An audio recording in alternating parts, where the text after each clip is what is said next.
Janvāra domes sēdē ir apstiprināts Mārupas novada pašvaldības 2024. gada budžets, un šī gada budžets ir kopā vairāk kā 105 miljoni. Lielākās sadaļas, kas tātad aizņem budžetā izdevumu sadaļas, ir izglītība, kas kopā ir gandrīz 46%, un 15,9% ir iemaksas izlīdzināšanas fondā, kas kopā ir vairāk kā 16 miljoni, un Mārupas novada pašvaldība ir arī otra lielākā iemaksātāja aiz Rīgas.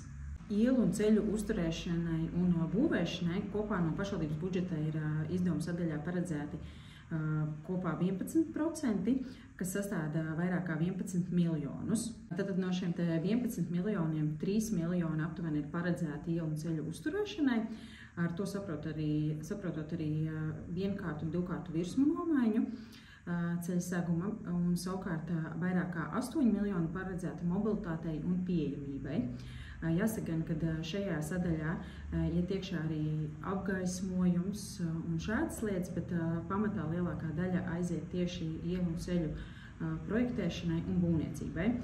Tātad šajā gadā tādas lielākās ielas, kas ir paredzētas pārbūvei, ir Pededzes iela, sagājuma atjaunošana Mascenes alejā 2 posmos un Kungu ielas pagarinājums. Sakarā ar Pleņķiem iela ir Latvijas valsts ceļiem piederoša iela.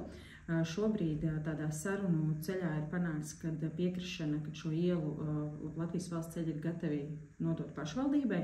Esam arī oficiāli aizrakstījuši vēstuli, gaidam atbildi, un tiklīdz būsim saņēmuši apstiprinājumu, tad uz tā pamata arī esam gatavi pārskatīt budžeta ietvaros līdzekļus, lai uzsāktu Pleņķiem ielā projektēšanu, primāri uzsākot tieši ar šo te krustojumu.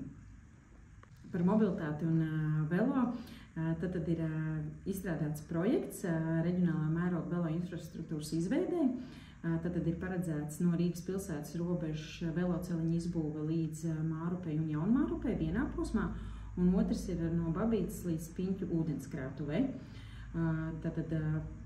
Šis ir viens no pašvaldības puses. Savukārt, ja mēs runājam par mobilitāti un sabiedrisko transportu, tad šobrīd pašvaldība pašu spēkiem nodrošina šos skolēnu pārvadājumus. Sabiedriskais transports ir pašvaldības ietvaros tikai no Rīgas satiksmes, bet Rīgas metropoles ietvaros ir veikts pētījums, un kā ietvaros ir arī pat izstrādāts pilnīgi jauns maršruts visā Mārupas novadā, pat no Piņķiem līdz Mārupei.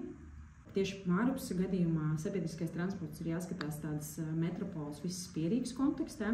Ir arī pat izstrādāti 3 modeļi, kā šo varētu risināt. Viens ir, ka tas varētu būt šo pašu Rīgas plānošanas reģionu, otrs, kad savstarpēji pašvaldībām sadarbojoties, un trešais ir otrā līmeņa pašvaldības, kas risināt šīs problēmas.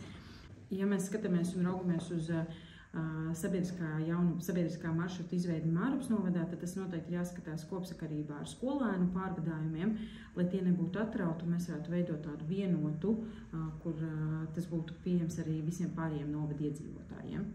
Mārupas novada pašvaldībai arī ļoti veiksmīgi ir izdevies piesaistīt Eiropas Savienības fondu naudu, kas jāsaka kopā pa visiem projektiem sastāda vairāk kā 1 miljonu.